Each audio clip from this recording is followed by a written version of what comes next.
السلام عليكم ورحمة الله وبركاته. وعليكم السلام ورحمة الله وبركاته.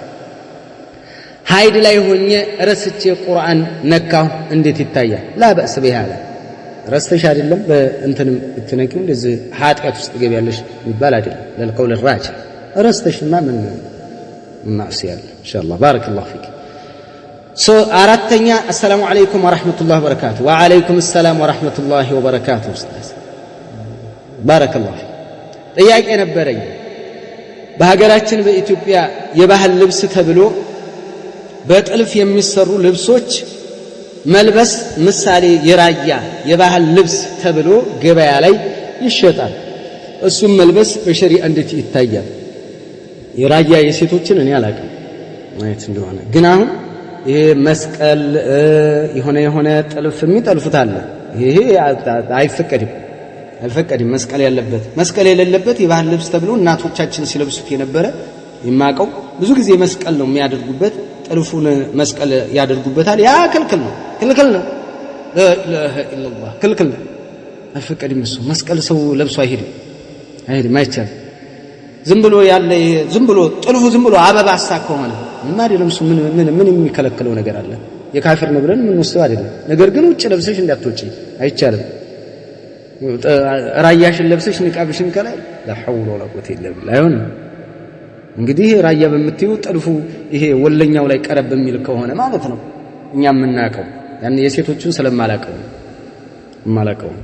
ስለዚህ የካፊር ተብሎ የተቀመጠ እስካልሆነ ድረስ አንድ ነገር የካፊር ተብሎ ካልተቀመጠ ካፊሮች በባህላቸው በእነሱ ከሃይማኖታቸው ጋር ያያይዘው የሚጠቀሙት ነገር እነሱ ቀድመው የያዙት ፈዋሲቆች የያዙት እነሱ የሚታወቁበት ነገር ካልሆነ ሀገር አቀፍ ከሆነ እንትና ይሆን ሌላ ማኒዕ እስከሌለ ድረስ ሌላ ሸሪዓ እስካልከለከለ ድረስ ማለት ነው።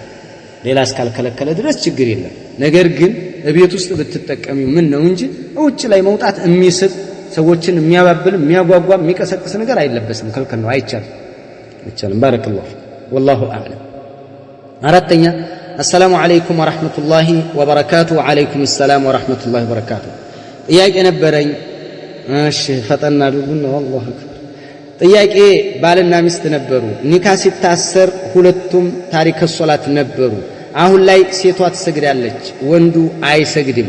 ታዲያ ኒካቸው እንዴት ይታያል? አብራሩልኝ። ባረከላሁ ፊኩም።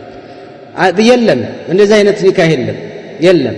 ስትም ታሪክ ሶላት ሁለቱም ሶላት የማይሰግዱ ሰዎች ወደ ሶላት ሲሰግዱ ሶላት ሲጀምሩ ሰለሙ ነው የምንለው። ሶላት ሳይሰግዱ ተጋብተዋል። አዎ ካፊሮች ነበሩ። እንደ ጴንጤ እንደ ኦርቶዶክስ እንደዛ ሌላ እምነት ተከታይ ናቸው። ሌላ ወይ የሆነ ዝም ብሎ ሸይጣንን እየተገዙ ነው። ኩፋሮች ነበሩ፣ ከሃዲያን ነበሩ። ሶላት ሲጀምሩ ሰለሙ። አሁን ኒካቸውን ጀድዱ አንላቸውም። እነዛ ቀጥሉ ነው የምንለው። ነገር ግን ከመጡ በኋላ እሷ ሶላት እየሰገደ እሱ የማይሰግድ ከሆነ هذا كافر።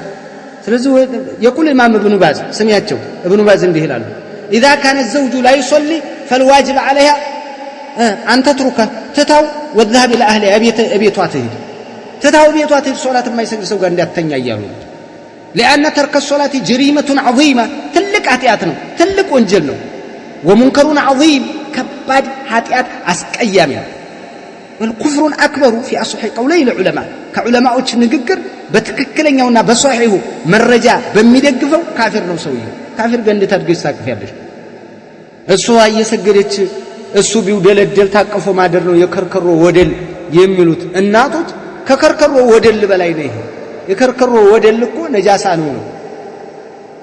ነው። እሱ ቢነካሽ በቃ መታጠብ አለብሽ በተባሉ ስትታጠብ የሚለቅ ይሄ ከባድ እኮ ነው። ከባድ ነው።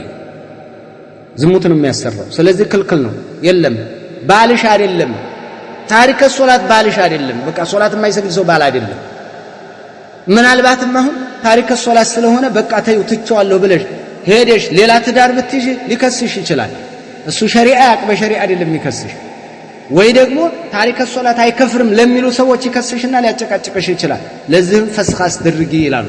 ቃዲ ጋር ሂጂና ባል አይደለም ስለዚህ እኔና እሱ መካከል ግንኙነት የለም ይሄንን አመልክቺ በዛው ዝም ብለሽ እንዳትይ ይከስሻል። ሌላ አካል ጋር አያይዝብሻል በኒካ ላይ ኒካ ብሎ ነገር ግን ኒካ የለውም። ኒካ ስለሌለው ቤትሽ ሂጂ ሂጂና እንዲፈታኝ አስደርጉልኝ ወይ ሸሪዓ ፍርድ ቤት መክሰስ ነው የማይመለስ ከሆነ የማይሰግድ ከሆነ ስለዚህ ኒካህ የለውም لا اله الا الله هذا رجل كافر እኮ ነው ይሄ ካፊር ነው ክዶ ከሆነ ደግሞ የምን ሶላት ነው ብሎ ከሆነ هذا كافر باجماع المسلمين በመላው ሙስሊም ስምምነት ካፊር ነው ነገር ግን አይ በድካም ዛሬ ነገ እንደው በተካሱል በመሰልቸት በእንደዚህ አይነት ከሆነ በመድከም ከሆነ ካፊር ነው في القول الراجح الصحيح لان النبي صلى الله عليه وسلم اخبرنا رسول عليه الصلاه والسلام نغرونا من بلوا النبي عليه الصلاه والسلام انا احد الذي بيننا وبينهم الصلاه فمن تركها فقد كفر በእኛና በእነሱ መካከል ያለው መለያ ሶላትን ይቶ በእርግጥም ክዷል ብለዋል ረሱል አለይሂ ሰላቱ ወሰለም እዚህ ይሄ ነው በተደጋጋሚ የተነጋገርነው ነው ይሄ እርክ ሶላት እንደምን ርህራሄ የለም አንቺ ልጆችን ላሳድግ ምን እያላችሁ ዝም ብላችሁ ትቀመጣላችሁ ሶላት የማይሰግድ ጋር ማለት ነው ኑሮ ነው ባላላት እንዲባል ብቻ የሚፈልጉዋል لا اله الا الله እንደው ጸድቁ ሞቀር ምንም አይነት ባል የሚባል ያላየች ሴት ይሻላል ታሪክ ሶላት ካገባች ይሄ አላህ ይሄ ከከርከሮ ወደል በላይ እኮ ነው